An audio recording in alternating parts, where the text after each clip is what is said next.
How did you get into that, build? What sort of team did you have to, muster up? And then what were the steps that you took so that you had the clarity of what that sort of first beta, demo, prototype, whatever you were going to call it, was going to be? Yeah, I mean, just small caveat that applies, in my opinion, to software, right? To SaaS, right? If you're building something super complex, high technology, then of course you need a lot more time into thinking how you're going to build things. For our team, so our team from the very get-go was actually remote and distributed. So we had a couple engineers in Ukraine, first content marketer in Serbia, and then myself and Shwo. It was the core team was very tiny. I think it's super important to be very lean. I mean, you should always be lean, but especially at this stage where you've got people, most of the people that you have at that time are usually here for you more than for the product.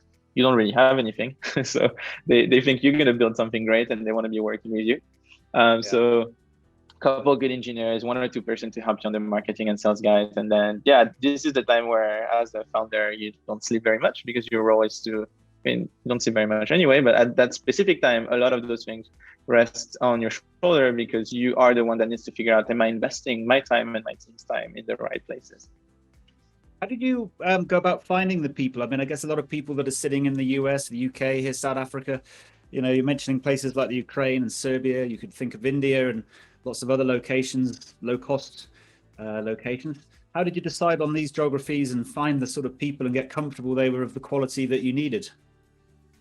Yeah, well, I wouldn't say low cost. Some of those guys earn a decent fair amount of money based on their skills and where they are. To be honest, how we decide? So we don't decide on location. Actually, we don't care about location because as it is what we do as a company. But we also are. My vision of this is whether you're in Zimbabwe or in the Bahamas, if you're the right person to work with us for whatever job we have, I want you to work with us, right? And I want to make that work. So, how do we find people?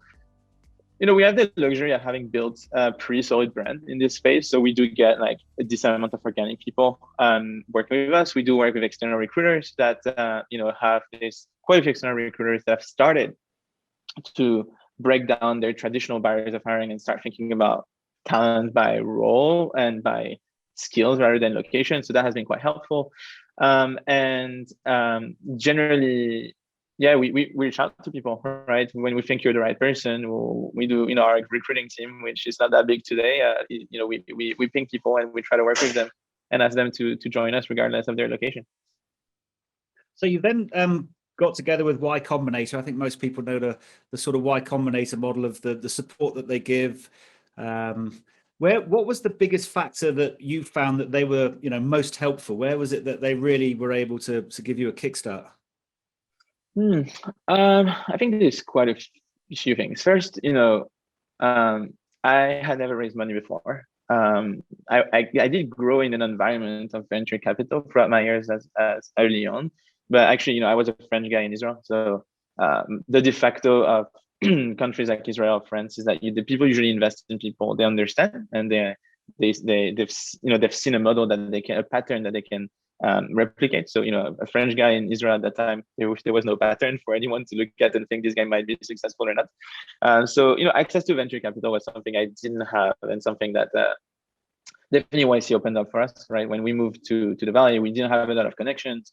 We didn't know a lot of people. Our network was not that large, and we definitely got a lot of help on that front. And I think the world is a little more open on that front today than it used to be even when I was at YC. I think it was easier, right? We actually fundraised all our following fundraising rounds fully on Zoom, right? Until I had never met my investors for quite a bit of time. So I think things have changed, but network and investment was definitely a thing. I think the second thing that YC does really well is put you in that bubble where for 3 months, your goal is to get to that step, right? That demo day, which is what they called, where you present what you've been working on to the world, right? And the very, very traction even, right? Like, how have you been growing? How have the last 2 weeks been? Where are you compared to the last 2 weeks? And it's very pragmatic in terms of you can't lie to yourself, right? Like, if you've not been growing, why? Is there something that's wrong? Is it not the right product? How should you pivot around that, right? So that time bubble kind of like sets you up for the right mindset to build.